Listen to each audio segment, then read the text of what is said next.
सत्ता में रहते तो पिछड़े नहीं आ जाते, और जब सत्ता से बाहर हो जाते तो आज के दिन में देख सकते हैं आप कि सत्ता में रहने वाले लोग 70 साल तक थे लोग, यही हमको पिछड़े से निकाल के अनुसूचित में कर दिया। अनुसूचित में भी जब बहस हुआ, माननीय विशंबर जी ने लोग राज्यसभा में कहा कि इनका परिभाषित हो जाना चाहिए, मछुआरे मझवार केवट मल्ला हैं जो उनकी गिनती हुई थी, समाजवादी पार्टी के सारे सांसद भाग जाते हैं। तो इसका मतलब बाहर आप कहेंगे हम पीडीए के साथ हैं और सदन में जहाँ भाग लिखा जाएगा वहाँ भाग जाएंगे, तो इसीलिए तो जनता सब कुछ जान गई कि कहेंगे कुछ और करेंगे कुछ और। आज के दिन में ये लोग बड़े नेता हैं, पिछड़ों के नेता, लेकिन आज के दिन में जो काम किया है उन्होंने उस भी कहना चाहिए। हम आगे क्या करेंगे वो नहीं, जनता चाहती काम, जैसे हमने काम किया है, मत्स्य विभाग में काम किया, मत्स्य 1 नंबर पर हम मत्स्य उत्पादन में हैं, हम काम कर रहे हैं। आज के दिन में हमारा जो है विकसित भारत संकल्प यात्रा चल रहा है, तो हम लोग तो काम को बता रहे हैं ना, तो काम के आधार पर जनता हमारे पास है और रहेगी, हर जाति के लोग रहेंगे।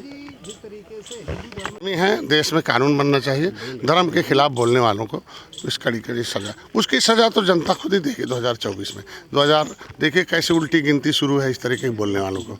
यही लोग थे बसपा में थे, बसपा को ख़त्म हो गए, अब सपा में आ गए हैं, तो इस तरीके से धीरे धीरे ख़त्म है। आपकी कानून बनाने की मांग है कि निश्चित रूप समय आने पर हो जाता है, जब बातें ऐसे उठती हैं और जब जनता में जहर घोला जाए तो निश्चित रूप से जनता के हितों के लिए सदन है संविधान के मुताबिक, और ऐसा बोलने का किसी को भी अधिकार नहीं है किसी भी धर्म पर टिप्पणी करने का। समाजवादी पार्टी के राष्ट्रीय प्रमुख महासचिव प्रोफेसर रामगोपाल यादव ने कहा था कि क्रिमिनल एक्ट जो केंद्र सरकार लाई है उसमें बढ़ोतरी की है, अब लोगों को सावधान रहने की जरूरत है, अगर सरकार के खिलाफ कोई विरोध करेगा तो राजद्रोह लग जाएगा।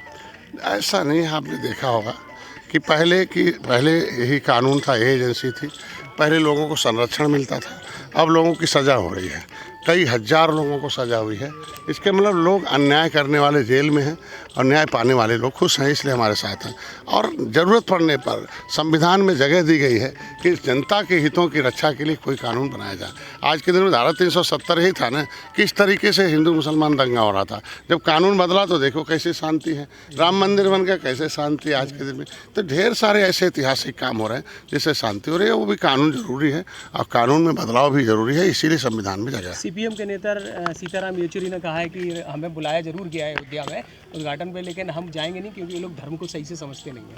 तो हम कहते हैं धर्म का स्कूल खोल लें, जनता ने स्कूल खोल लिया इसलिए सबको फेल कर रही है और हम एनडीए को पास कर रही है। 330 पार एनडीए की सरकार 2024 में उत्तर प्रदेश पक्का 80 में 80 जीतेंगे, देख लीजिएगा। सब जाति सब धर्म सब वर्ग के लोग हमारे साथ हैं, सबके लिए काम कर रहे हैं। आप पिछड़े की बात करते हैं, पिछड़ा वर्ग आयोग तो मोदी ने बनाया, शिक्षा में उस शिक्षा में आरक्षण तो मोदी ने दिया। तो इसके मतलब हम लोग शिक्षा चाहते हैं, हम सबका विकास चाहते हैं। मुसलमानों का भी आप सच्चर कमेटी रिपोर्ट देख लीजिए, उनकी दशा दलितों से बहुत ख़राब है, लेकिन किस अनाज आखिर ज़्यादा ख़राब है तो अनाज हम दे रहे हैं, इलाज हम कर रहे हैं, मकान हम दे रहे हैं बिना भेदभाव के। तो सभी जाति सभी धर्म के लोग हमारे साथ हैं, इसलिए 39 पार्टियों में निषाद पार्टी भी हम लोगों ने तय किया कि मोदी जी के नेतृत्व में चुनाव लड़ाना है, फिर से उनको प्रधानमंत्री बनाना है, भारत को विश्वगुरु बनाना है, अर्थव्यवस्था तीसरे नंबर पर लाना है, जन कल्याणकारी नीतियाँ धरातल पर लाना है। 330 पार एनडीए सरकार।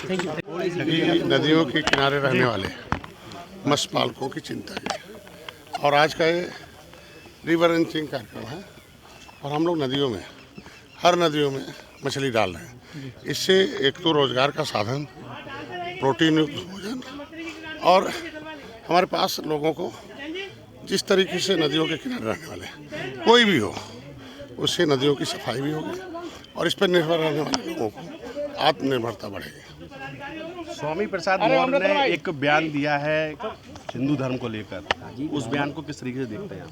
उन्होंने कहा हिंदू धर्म एक धोखा है और इसके बहकावे में लोग फंसे हुए हैं। जब सत्ता में थे, जब मलाई खा रहे थे, तब धर्म नहीं याद आ रहा था।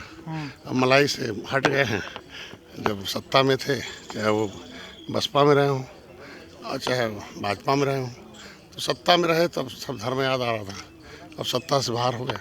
अधर्मी लोगों के खिलाफ कुछ भी कहना ठीक नहीं है।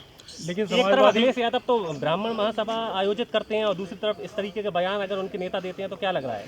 तो इसी के लिए जनता दूर है ना, जनता जज है और जनता ही जनार्दन है, जनता ईश्वर का दूसरा रूप है। ब्रजेश पाठक ने बयान दिया एक कि समाजवादी पार्टी के नेताओं को जो राम मंदिर का जो होना है उसमें न्योता नहीं दिया जाए, इसको आप किस तरीके से देखते हैं? देखिए वो इस तरीके से सॉरी, सुब्रत पाठक। दोहरी बात है कि कुछ लोग ब्राह्मण सम्मेलन कर रहे हैं और कुछ लोग ब्राह्मण का जो ब्राह्मण के जो धर्म के अन्यायी धर्म के प्रचारक हैं उनके खिलाफ बात कर रहे हैं। अब उसके बयान के बारे में वो किस कारण दिए वही बता सकते हैं। लेकिन राम मंदिर सबका है, भारत की संस्कृति है, राम सबके हैं, भारत में रहने वाले सब हैं, चाहे वो किसी धर्म में रहे हों। मेरा पुराना धर्म है, धर्म भले बदल दिए हों लेकिन है मूल धर्म ही है। तो हम तो चाहते हैं कि सभी लोग आए, वो हम लोगों का आस्था। निषादों के लिए तो और गर्व की बात है कि आत्म बाल सखा थे निषाद राज, भगवान राम और निषाद राज दोनों एक ही स्कूल में पढ़ते थे, गुरुकुल में। तो हम निषादों के लिए बड़ा गर्व है कि राम मंदिर बन रहा है और हम लोगों की आंखों के सामने बन रहा है। और निषाद राज का किला भी बन रहा है श्रृंगेरपुर में, वहाँ 56 फुट की मूर्ति लगी है और पर्यटक स्थल घोषित है। 20 करोड़ 38 लाख रुपए देकर।